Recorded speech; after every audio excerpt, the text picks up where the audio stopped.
আচ্ছা, এখানে যে কোশ্চেনটা দেখা যাচ্ছে যে এই কোশ্চেনটা হচ্ছে WBPRB রিসেন্টলি যে এক্সাম হলো WB কনস্টেবলের, সেই এক্সামে এই কোশ্চেনটি এসেছিল।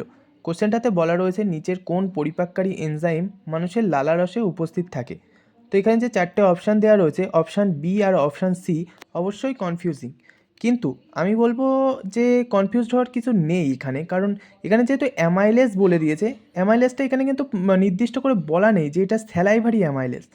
তো যেহেতু স্যালাইভারি অ্যামাইলেজ এখানে বলা নেই, কিন্তু এই যে টায়ালিন এটা দেওয়া রয়েছে, এটা কিন্তু স্যালাইভারি অ্যামাইলেজের আরেকটা নাম।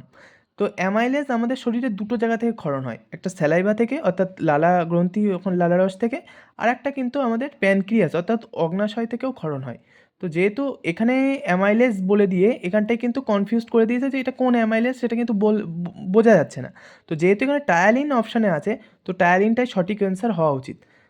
যে আমাদের এই রিসেন্টলি যে কোশ্চেন, এই কোশ্চেনের যে অ্যান্সার কিটা এসছে সেখানেও কিন্তু টায়ালিনটাই নিয়েছে WBPRB বোর্ড।